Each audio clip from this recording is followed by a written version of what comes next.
Hai anak-anak kami sekalian, selamat sejahtera dan semangat belajar bagi kita semua. Semoga anak-anak kami semua masih tetap menjaga protokol kesehatan di masa pandemi COVID-19 dan menjaga kesehatan. Baik, selanjutnya pada pertemuan kita hari ini saya akan membahas tentang mata pelajaran PPKN di kelas 10. Adapun materi kita pada pertemuan kali ini yaitu pada bab 2, judulnya adalah Ketentuan Undang-Undang Dasar Negara Republik Indonesia tahun 1945 dalam kehidupan berbangsa dan bernegara. Nah, tujuan pembelajarannya untuk materi kita hari ini adalah yang pertama, menerima ketentuan Undang-Undang Dasar Negara Republik Indonesia tahun 1945 yang mengatur tentang wilayah negara, warga negara, dan penduduk, agama, dan kepercayaan, pertahanan, dan keamanan sebagai wujud rasa syukur pada Tuhan Yang Maha Esa. Yang kedua, bersikap peduli terhadap penerapan ketentuan Undang-Undang Dasar Negara Republik Indonesia tahun 1945 yang mengatur tentang wilayah negara, warga negara, dan penduduk, agama dan kepercayaan, pertahanan dan keamanan. Yang ketiga, menelaah ketentuan Undang-Undang Dasar Negara Republik Indonesia tahun 1945 yang mengatur tentang wilayah negara, warga negara, dan penduduk, agama dan kepercayaan, serta pertahanan dan keamanan. Dan yang terakhir, menyajikan hasil telaah tentang ketentuan Undang-Undang Dasar Negara Republik Indonesia tahun 1945 yang mengatur wilayah negara, warga negara, dan penduduk, agama dan kepercayaan, serta sistem pertahanan dan keamanan. Nah, semoga dari penjelasan yang memberikan, anak-anak kami semuanya bisa mencapai tujuan pembelajaran pada materi kita. Nah, kita bahas bagian A, Wilayah Negara Kesatuan Republik Indonesia. Yang pertama, pengertian wilayah negara dan deklarasi Juanda. Nah, menurut si Iwayan Partiana, wilayah merupakan suatu ruang di mana warga negara ataupun penduduk negara yang bersangkutan hidup serta dalam menjalankan berbagai aktivitasnya. Nah, ini pendapat wilayah menurut ahli kita si Iwayan Partiana. Dia mengatakan bahwasanya wilayah itu adalah tempat pertumbuhan penduduk ataupun warga negara yang hidup dan menjalankan berbagai aktivitasnya. Nah, secara umum, pengertian wilayah negara itu adalah sebagai suatu bagian muka bumi daerah, tempat tinggal, tempat hidup, dan sumber hidup warga negara dari negara tersebut, seperti negara Indonesia dan aktivitas yang dilakukan oleh warga negara Indonesia, termasuk kita sendiri. Nah, total luas wilayah Indonesia itu mencapai 5.180.053 km², mencakup daerah daratan dan lautan. Hal ini menempatkan bahwasannya Indonesia sudah menjadi negara terluas ke-7 di dunia loh, setelah beberapa negara sebelumnya. Indonesia juga merupakan negara kepulauan terluas di dunia dengan jumlah pulau mencapai kurang lebih 13.466 pulau. Wow, ini sangat luas sekali ya dibandingkan dengan negara-negara yang lain. Kemudian yang kedua, posisi astronomis Indonesia terletak pada koordinat 6 derajat lintang utara sampai 11 derajat lintang selatan dan 95 bujur timur sampai dengan 141 bujur timur. Secara geografis, Indonesia terletak di antara Samudra Pasifik, Samudra Hindia, serta benua Australia dan benua Asia. Untuk lebih jelasnya, mari kita lihat video YouTube dari Fernando Alonso Sitorus. Seperti yang kalian ketahui, Indonesia itu adalah negara maritim. Artinya, kita itu negara yang punya banyak laut. Sebagai negara maritim, tentunya batas-batas wilayah laut kita banyak banget yang berbatasan langsung dengan laut-laut negara lain. Supaya tidak terjadi konflik, maka ada suatu batas yang disepakati oleh dunia internasional, yaitu batas yang dikenal dengan dan dikeluarkan oleh United Nations Convention on the Law of the Sea atau kadang-kadang disingkat UNCLOS. Dan ini mulai diterapkan sejak tahun 1982. Berdasarkan si UNCLOS ini teman-teman, ternyata batas laut itu bisa kita bedakan menjadi 4, yaitu laut teritorial, landas kontinen, ZRE, ZEE atau zona ekonomi eksklusif, dan terakhir adalah zona tambahan. Yang pertama, laut teritorial. Laut teritorial itu adalah batas wilayah laut di mana Indonesia itu punya hak penuh atas semuanya.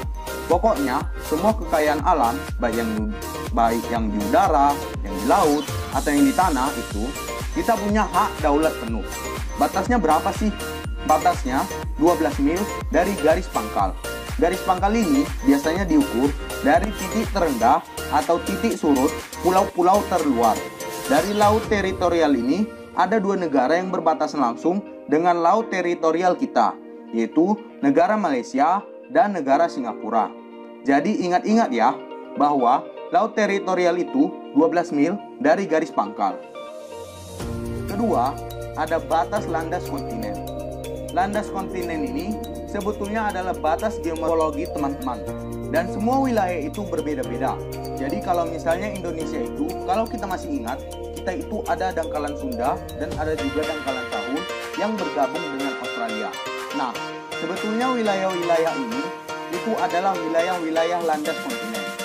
Jadi, dia kayak bagian laut yang masih relatif datar. Karena beda-beda bentuk geomorfologi di tiap wilayah, maka batas landas kontinen ini maksimal memiliki kedalaman 150 meter. Jadi, dicari nih, kalau misalnya kedalamannya udah 150 meter, oh, berarti landas kontinen batasnya di situ. Atau, kalau misalnya 150 meter ini tidak terpenuhi, maksimal jarak yang boleh itu hanya 200 mil.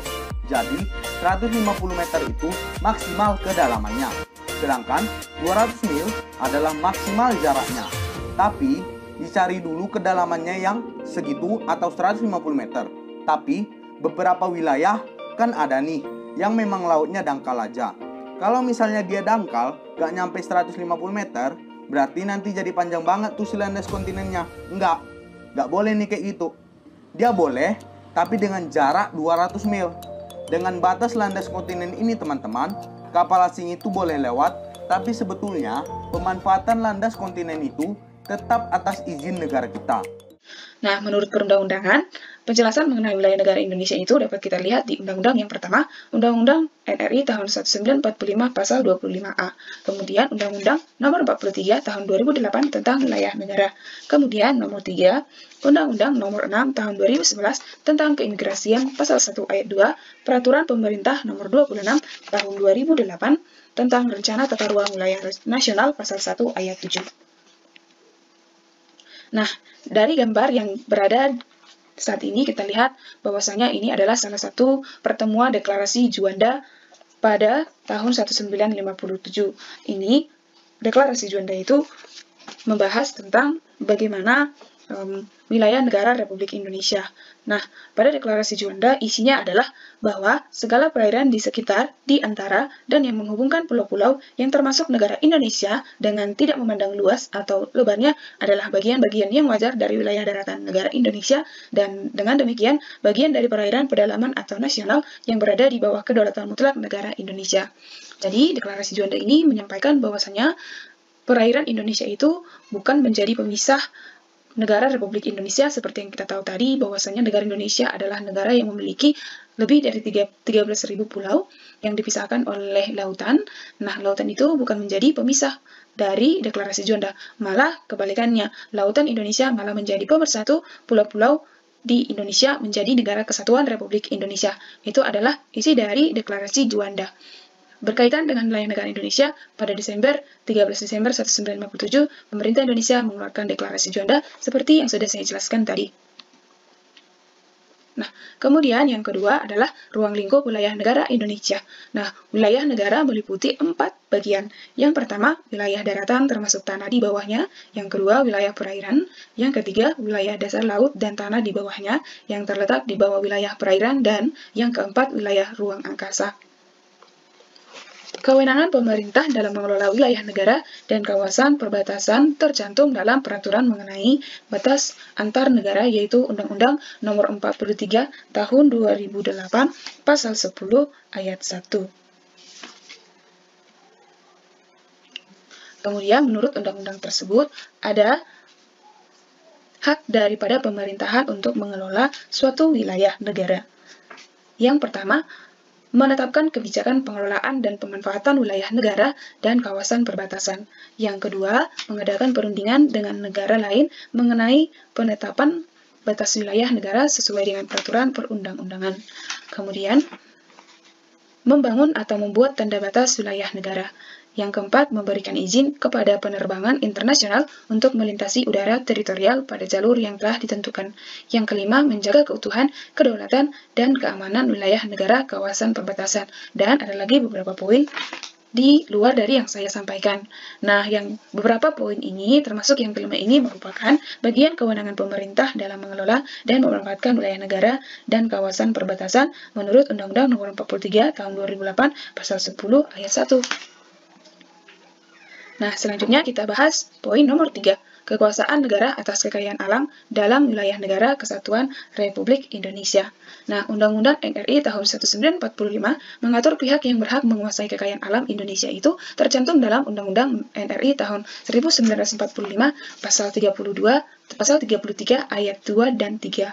Nah, isinya adalah pasal 33 ayat 2, cabang-cabang produksi yang penting bagi negara dan yang menguasai hajat hidup orang banyak dikuasai oleh negara.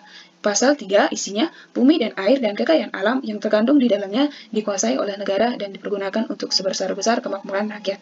Maka berdasarkan isi undang-undang tersebut, kita bisa melihat siapa yang memiliki atau yang menguasai kekayaan alam Indonesia, yaitu negara kita sendiri. Nah, sekarang kita bahas di bagian B mengenai kedudukan warga negara dan penduduk Indonesia. Nah, kita bahas apa sih yang dimaksud dengan penduduk. Nah, penduduk itu adalah semua orang yang bertempat tinggal atau mendiami wilayah suatu negara yang tunduk terhadap peraturan dari kekuasaan negara.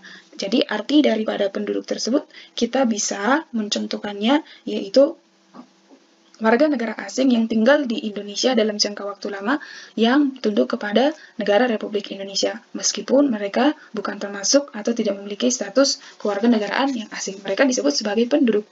Kemudian, yang non-penduduk adalah bertempat tinggal dan mendiami suatu wilayah negara untuk sementara waktu. Nah, biasanya yang non-penduduk ini contohnya adalah wisatawan dari luar negeri ke Indonesia yang biasanya tinggal hanya beberapa minggu di Indonesia untuk berliburan. Nah, mereka disebut dengan non-penduduk. Kemudian yang selanjutnya kita bahas mengenai warga negara.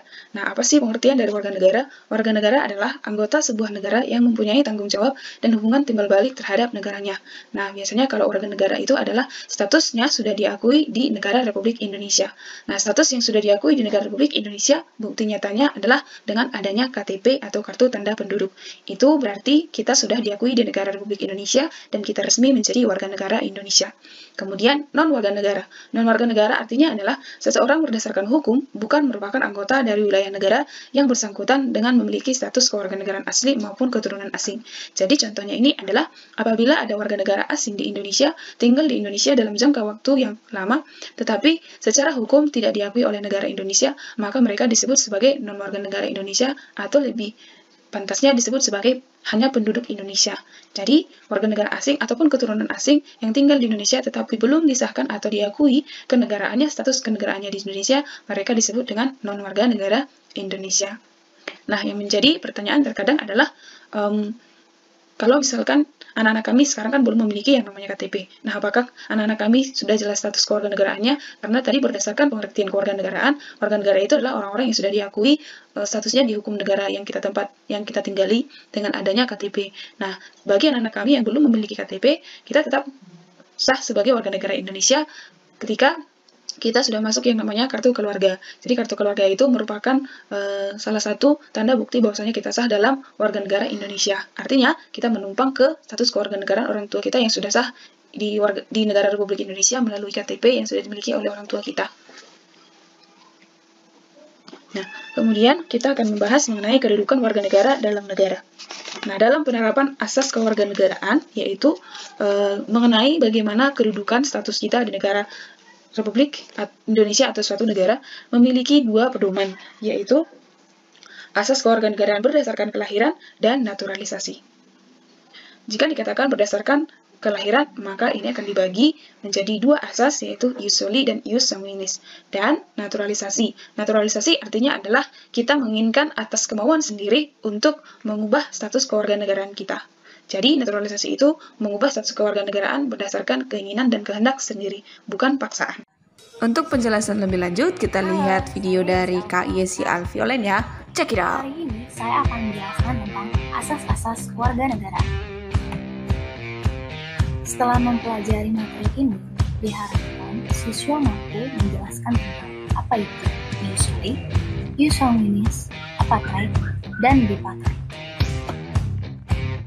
Pertama-tama, apa yang dimaksud dengan asas kewarganegaraan? Asas kewarganegaraan adalah dasar berpikir dalam menentukan masuk tidaknya seseorang dalam golongan warga negara dari sebuah negara tertentu. Asas pertama adalah asas ius soli, di mana kewarganegaraan seseorang ditentukan berdasarkan tempat kelahiran. Contoh negara yang menganut seperti Amerika, Brazil, Meksiko, dan lain-lain. Misalnya, sepasang suami istri warga negara Amerika Serikat melahirkan seorang anak di Brazil, maka anak tersebut berarti warga negara Brazil karena dilahirkan di negara penganut asas ius soli. Asas yang kedua ada asas ius sanguinis, di mana kewarganegaraan seseorang ditentukan berdasarkan pada keturunan orang yang bersangkutan. Contoh negara yang menganut seperti Jepang, Inggris, Spanyol, dan lain-lain. Misalnya, sepasang suami istri warga negara Jepang melahirkan seorang anak di Inggris. Anak tersebut tetap warga negara Jepang karena mengikuti garis keturunan orang tua yang berasal dari Jepang. Dari dua asas tersebut muncullah istilah apartheid, di mana seseorang anak atau penduduk yang sama sekali tidak memiliki keluarga negara. Keadaan ini terjadi karena seorang ibu yang berasal dari negara yang menganut asas ius soli melahirkan seorang anak di negara yang menganut asas ius sanguinis. Misalnya, sepasang suami istri warga negara Amerika Serikat melahirkan seorang anak di Jepang. Amerika Serikat tidak mengakui anak tersebut sebagai warga negaranya karena lahir di negara lain. Jepang pun tidak mengakui anak tersebut sebagai warga negaranya karena orang tuanya bukan warga negara Jepang. Jadi anak tersebut tidak memiliki kewarganegaraan. Ada juga istilah bipartheid, seorang anak atau penduduk yang memiliki dua macam kewarganegaraan sekaligus. Keadaan ini terjadi karena seorang ibu yang berasal dari negara yang menganut asas ius sanguinis melahirkan seorang anak di negara yang menganut asas ius soli. Misalnya, sepasang suami istri warga negara Jepang melahirkan seorang anak di Amerika. Jepang mengakui anak tersebut sebagai warga negaranya karena mengikuti kewarganegaraan orang tua anak tersebut. Tetapi Amerika pun mengakui anak tersebut sebagai warga negaranya karena anak tersebut lahir di Amerika. Jadi anak tersebut memiliki dua kewarganegaraan. Nah, sekian materi kali ini. Semoga bermanfaat dan mudah kalian pahami. Terima kasih.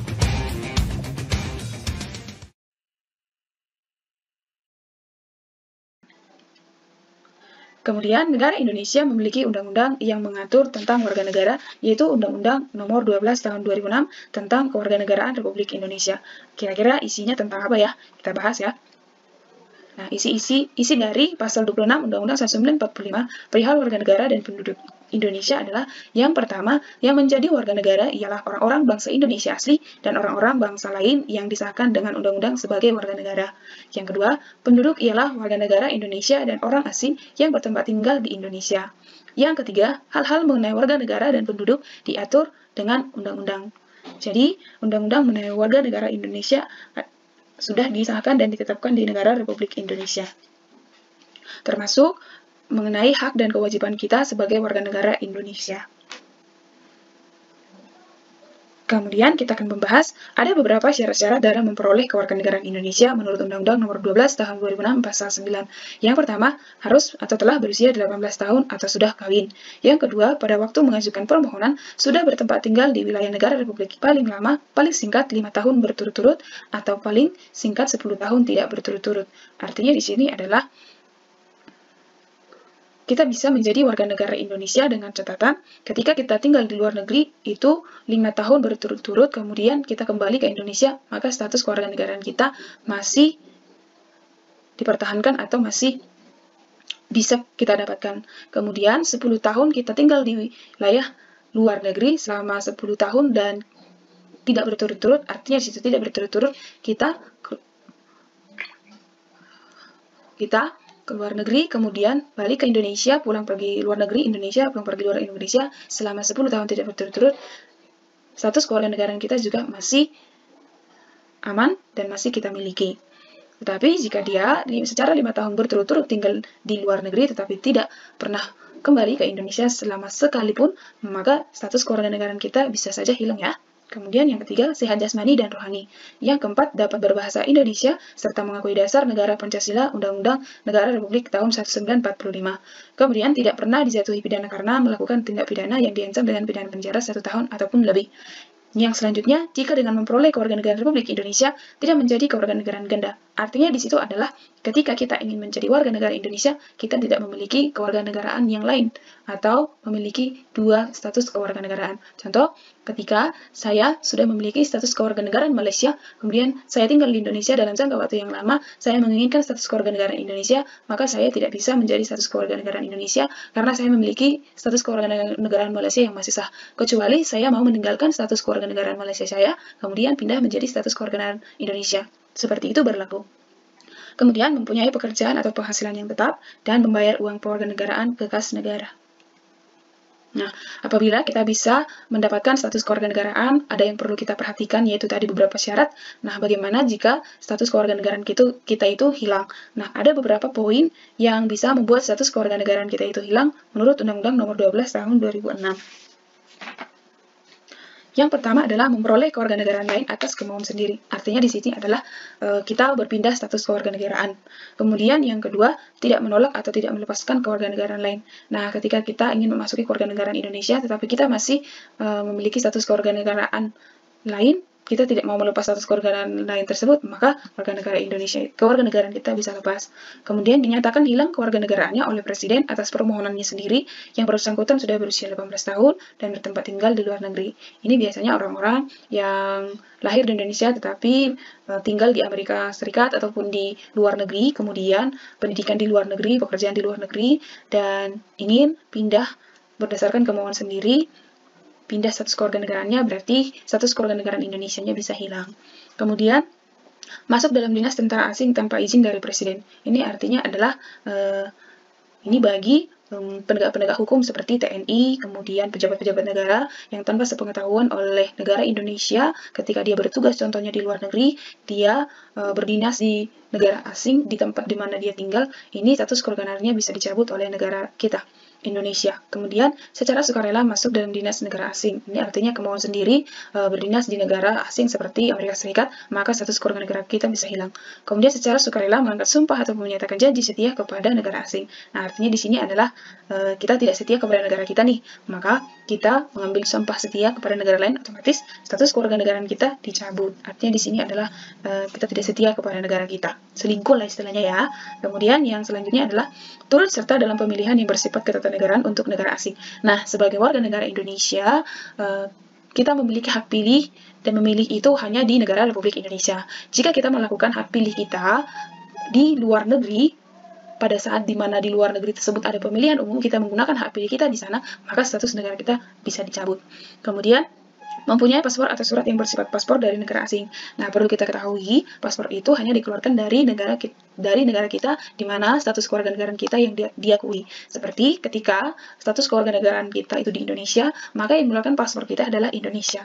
Ketika negara lain mengeluarkan paspor kita, berarti sudah ada di situ status kewarganegaraan yang ganda. Maka status kewarganegaraan kita akan dicabut apabila ketahuan. Dan kemudian bertempat tinggal di wilayah negara Republik Indonesia selama 5 tahun terus-menerus bukan dalam rangka dinas negara. Nah, ini artinya adalah kita, warga negara Indonesia contohnya, tinggal di Korea Selatan itu dalam 5 tahun terus-menerus tanpa balik ke negara kita sendiri, ke Indonesia, maka kita bisa dipertanyakan mengenai status kewarganegaraannya. Apakah masih tetap atau dicabut? Nah, kemudian kita bahas bagian C, kemerdekaan beragama dan berkepercayaan di Indonesia. Pengertian kemerdekaan beragama dan berkepercayaan. Nah, setiap manusia memiliki kebebasan serta hakiki dalam memilih, melaksanakan ajaran agama sesuai dengan keyakinan dan tidak boleh dipaksa oleh siapapun. Nah, kalau kita kaitkan dengan pesahan yang sudah diberikan oleh pemerintah mengenai kebebasan dalam memeluk agama, pernyataan ini tercantum dalam Undang-Undang 1945 Pasal 29 yang menyangkut tentang kebebasan untuk memeluk agama yang kita yakini. Kemudian, ciri khas kepribadian bangsa Indonesia itu adalah dianutnya kepercayaan terhadap Tuhan Yang Maha Esa. Itu menjadi pribadi negara Republik Indonesia, dan pribadi ini atau ciri khas ini bisa kita lihat di pembukaan Undang-Undang 1945 pada alinea yang pertama, itu adalah yang ketiga, alinea ketiga. Nah, pada alinea ketiga pembukaan Undang-Undang 1945 ada tercantum kalimat atas berkata rahmat Allah yang Maha Kuasa dan dengan didorongkan oleh keinginan luhur. Nah, alinea ini menunjukkan kepercayaan dan rasa bersyukur kepada Tuhan yang Maha Kuasa karena berkat rahmatnya Indonesia berhasil mencapai kemerdekaan. Kemudian, pada alinea keempat pembukaan, yaitu kalimat susunan negara Republik Indonesia yang berkedaulatan rakyat dan berdasarkan kepada ketuhanan yang Maha Esa. Alinea ini menunjukkan bahwa negara Republik Indonesia berdasarkan kepada ketuhanan yang Maha Esa.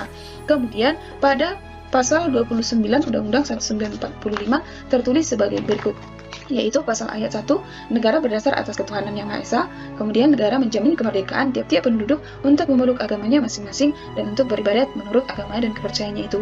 Kemudian pada Undang-Undang RRI tahun 1945, pasal 28E ayat 1 yang berbunyi, setiap orang bebas memeluk agama dan beribadat menurut agamanya, memilih pendidikan dan pengajaran, memilih pekerjaan, memilih kewarganegaraan, memilih tempat tinggal di wilayah negara dan meninggalkannya, serta berhak untuk kembali. Nah, tadi yang saya jabarkan itu merupakan salah satu bukti nyata pensahan bahwa kepribadian negara kita itu menganut kepercayaan terhadap Tuhan Yang Maha Esa yang sudah ditetapkan dalam UUD 1945. Nah, kemudian dalam kerukunan umat beragama ada beberapa hal yang perlu kita perhatikan untuk membangun bagaimana warga negara kita atau keadaan kita, situasi kita bisa ada toleransi yang sangat tinggi. Nah, Indonesia mengenal tri kerukunan beragama, yaitu 3 prinsip dasar aturan yang dapat dijadikan sebagai landasan toleransi antar umat beragama di Indonesia. Nah, 3 prinsip dasar tersebut adalah kerukunan intern umat beragama, kemudian kerukunan antar umat beragama, kemudian umat beragama dan pemerintah. Artinya dari ketiga prinsip tersebut, maka bisa kita lihat bahwa kerukunan beragama itu berawal dari kerukunan antar agama yang memiliki kepercayaan yang sama, kemudian kerukunan dengan agama lain, kemudian kerukunan kepercayaan kita atau agama kita dengan pemerintah. Kemudian kita masuk kepada bagian D, Sistem Pertahanan dan Keamanan Negara Kesatuan Republik Indonesia. Nah, ada beberapa substansi pertahanan dan keamanan negara Kesatuan Republik Indonesia itu dalam gambaran negara Republik Indonesia. Kita lihat pengertiannya pertama sekali. Pertahanan negara adalah sebagai segala usaha untuk mempertahankan kedaulatan negara, keutuhan wilayah negara Kesatuan Republik Indonesia, dan keselamatan segenap bangsa dari ancaman dan gangguan terhadap keutuhan bangsa dan negara. Jadi kalau dikatakan pertahanan negara, berarti mengamankan dan mempertahankan negara kita dari segala gangguan ataupun ancaman yang datang dari dalam negeri maupun dari luar negeri ya. Contohnya adalah seperti teroris, kemudian pemberontakan yang ada dalam negara kita. Nah, itu salah satu bagian ancaman ataupun gangguan yang bisa mengancam keamanan dan pertahanan Kesatuan Republik Indonesia. Nah, mengenai sistem pertahanan dan keamanan negara Indonesia tersebut sudah dicantumkan dalam Undang-Undang Negara Republik Indonesia tahun 1945 pasal 30. Nah, ini beberapa hal ini adalah merupakan kewajiban kita ya sebagai warga negara Indonesia. Yang pertama, tiap-tiap warga negara berhak dan wajib ikut serta dalam upaya pertahanan dan keamanan negara. Jadi, keamanan dan pertahanan itu tidak selamanya dijaga atau tidak selamanya menjadi kewajiban TNI ya. Jadi, kita pun sebenarnya warga negara Indonesia merupakan orang yang wajib ataupun yang melakukan pertahanan dan keamanan itu secara sah dan harus. Jadi, tidak hanya TNI. Jadi, sebenarnya adalah yang paling utama seluruh warga negara Indonesia. Biasanya, wajib ikut dalam usaha pertahanan dan keamanan negara adalah berkaitan dengan upaya bela negara kita. Yang selanjutnya, kedua, usaha pertahanan dan keamanan negara dilaksanakan melalui sistem pertahanan dan keamanan rakyat semesta. Kemudian, TNI terdiri dari atas Angkatan Darat, Angkatan Laut, Angkatan Udara sebagai alat negara bertugas untuk melindungi, mempertahankan, memelihara keutuhan negara. Kemudian, Kepolisian NKRI sebagai alat negara yang menjaga keamanan dan ketertiban masyarakat. Kemudian, susunan dan kedudukan TNI, Kepolisian NKRI, hubungan kewenangan TNI, dan Kepolisian NKRI di dalam menjalankan tugasnya. Kemudian, pandangan hidup bangsa Indonesia tentang pertahanan negara berdasarkan penjelasan atas Undang-Undang Nomor 3 Tahun 2002, sebagaimana ditentukan dalam pembukaan dan batang tubuh Undang-Undang Negara Republik Indonesia tahun 1945. Isinya ini adalah poin yang sudah saya jelaskan sebelumnya. Oke, kemudian adapun ketentuan mengenai kedudukan dan peran TNI serta Polri dalam pembelaan negara diatur dalam Ketetapan MPRI yang ke-6 tahun 2000, di mana di situ ada beberapa pasal mengenai TNI dan kepolisian dalam melaksanakan tugasnya, yaitu yang pertama, Pasal 1, TNI dan Kepolisian Negara Republik Indonesia secara kelembagaan terpisah sesuai dengan peran dan fungsi mereka masing-masing, di mana TNI Indonesia adalah alat negara yang berperan dalam pertahanan negara. Kemudian, kalau kepolisian itu adalah alat negara yang berperan dalam memelihara keamanan warga negara. Kemudian pemerintah mengadakan berbagai program untuk penyelenggaraan pertahanan dan keamanan negara. Nah, biasanya penyelenggaraan pemerintah terkait pertahanan dan keamanan nasional tersebut adalah seperti contohnya program Bala Pertahanan Wilayah Indonesia yang dibagi menjadi beberapa bagian. Yang pertama, pembinaan TNI Angkatan Darat meliputi program peningkatan pembinaan wilayah sampai ke pelosok-pelosok Indonesia. Kemudian pembinaan TNI Angkatan Laut meliputi program peningkatan pengendalian laut dan peningkatan pembinaan perlawanan rakyat di laut. Kemudian, pembinaan TNI Angkatan Laut meliputi program peningkatan kemampuan komando. Kemudian, program Bala Pertahanan terpusat meliputi pembinaan TNI Angkatan Darat, Angkatan Laut, Angkatan Udara dalam peningkatan kemampuan pengamatan, penyerangan, dan pertahanan. Kemudian program angkutan terpusat meliputi peningkatan kemampuan pemindahan strategis pasukan. Kemudian program bala cadangan meliputi kegiatan pembentukan satuan tempur cadangan untuk meningkatkan kekuatan bala pertahanan wilayah. Kemudian program intelijen dan komunikasi terpusat dalam TNI. Nah, program-program yang tadi merupakan salah satu program untuk penyelenggaraan pertahanan dan keamanan nasional dari TNI, baik TNI Angkatan Darat, Laut, dan Udara. Nah, sekarang kita masuk ke poin yang kedua, kesadaran bela negara dalam konteks sistem pertahanan dan keamanan negara, di mana kesadaran bela negara ini merupakan salah satu poin penting untuk meningkatkan yang namanya upaya mempertahankan negara kita dan wilayah negara kita. Nah, upaya bela negara adalah sikap dan perilaku warga negara yang dijiwai kecintaannya kepada negara Kesatuan Republik Indonesia yang berdasarkan Pancasila dan Undang-Undang NRI tahun 1945 dalam menjamin kelangsungan hidup bangsa dan negara. Itu merupakan pengertian dari upaya bela negara. Nah, upaya bela negara ini bisa dilihat dalam beberapa nilai-nilai dalam bermasyarakat. Nah, di dalam kehidupan bermasyarakat terdapat nilai-nilai bela negara yang harus dipahami. Yang pertama adalah cinta tanah air. Nah, cinta tanah air ini salah satu contohnya itu adalah menghargai dan mempelajari sejarah Republik Indonesia, menjaga kebersihan dan keamanan lingkungan negara kita dan lingkungan di sekitar kita dengan adanya program Siskamling, kerja bakti, kemudian mengikuti perlombaan-perlombaan berbaur kebudayaan seperti perlombaan tarian daerah, mengenalkan kebudayaan Indonesia kepada orang-orang luar, bahkan membawa kebudayaan Indonesia itu ke ajang internasional dan mempelajari bahasa daerah. Itu merupakan salah satu tindakan cinta tanah air. Kemudian yang kedua adalah kesadaran berbangsa dan bernegara. Kesadaran berbangsa dan bernegara merupakan sikap yang harus dilakukan oleh setiap warga negara yang sesuai dengan kepribadian bangsa. Biasanya ini dikaitkan dengan cita-cita dan tujuan bangsa. Nah, untuk menyikapi dan mewujudkan sikap sesuai dengan kesadaran berbangsa dan bernegara, masyarakat dapat melakukannya dengan mencegah perkelahian antar perorangan atau antar kelompok yang terjadi di sekitar kita, kemudian menjadi anak bangsa yang berprestasi baik di tingkat nasional maupun internasional. Kemudian yang ketiga adalah Pancasila. Kita tahu Pancasila itu adalah ideologi dari negara kita. Maka Pancasila itu merupakan warisan dan hasil perjuangan para pahlawan yang sangat luar biasa yang diturunkan kepada generasi-generasi selanjutnya, termasuk kita sebagai generasi muda. Nah, Pancasila itu tidak hanya sekedar teoritis dan normatif atau peraturan, tetapi juga harus diamalkan dalam kehidupan kita sehari-hari. Nah, Pancasila itu adalah sebagai alat pemersatu keberagaman yang ada di Indonesia. Keberagaman yang dimaksud adalah agama, suku, budaya. Nah, Pancasila itu menjadi pedoman kita untuk mempersatukan perbedaan yang ada di Indonesia.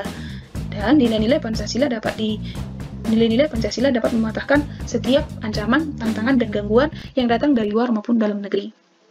Kemudian yang keempat, rela berkorban untuk bangsa dan negara. Nah, rela berkorban untuk bangsa dan negara ini tujuannya adalah untuk mewujudkan yang namanya bela negara. Nah, contohnya ataupun contoh nyatanya adalah ketika kita sebagai warga negara Indonesia ikut membawa nama baik Indonesia dalam ajang perlombaan olahraga seperti bulu tangkis. Ketika kita sudah membawa nama baik Indonesia, kita melakukan berbagai latihan untuk bisa nanti mencapai membawa nama baik Indonesia mendapat juara di ajang internasional, kita sebenarnya sudah rela berkorban. Rela berkorbannya di mana? Kita sebagai warga negara Indonesia yang ikut dalam berpartisipasi dalam lomba-lomba internasional di bidang olahraga, kita sudah berkorban untuk meluangkan waktu kita semuanya untuk latihan dan meninggalkan orang-orang yang kita sayangi seperti keluarga, istri, kemudian meluangkan waktu kita lebih fokus latihan, tidak ada yang namanya jalan-jalan, kemudian tidak ada yang namanya bisa berpergian ke sana kemari, bisa bernongkrong dengan kawan-kawan, jadi kita fokus untuk latihan. Nah, itu sama saja dengan istilah rela berkorban. Kemudian yang selanjutnya adalah memiliki kemampuan bela negara. Nah, kemampuan bela negara dapat diwujudkan dengan tetap menjaga kedisiplinan, bekerja keras dalam menjalankan profesi yang kita jalani sekarang, seperti jadi guru, ya, kemudian dan lain sebagainya.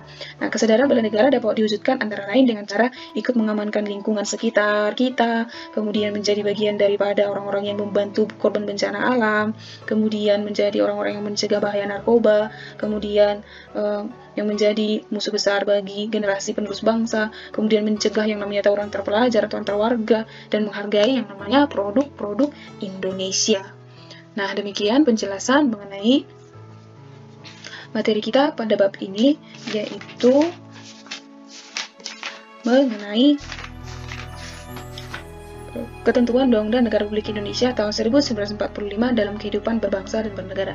Semoga dengan penjelasan yang saya sampaikan yang memberikan anak-anak kami semua bisa memahaminya dan berharap untuk bisa mengaplikasikan apa nilai-nilai positif dari materi kita yang kita pelajari pada hari ini. Terutama kita sama-sama untuk meningkatkan upaya bela negara dan sistem pertahanan kita dengan tujuan untuk menjaga keamanan kita, negara Republik Indonesia, agar kita hidup sejahtera, makmur, dan aman dalam kehidupan kita di berbangsa dan bernegara. Sebagai generasi muda, saya harap anak-anak kami semua tetap semangat untuk menjalankan dan menjaga negara kita ini dan membawa nama baik negara kita. Sekian pertemuan kita hari ini, sampai jumpa di pertemuan selanjutnya.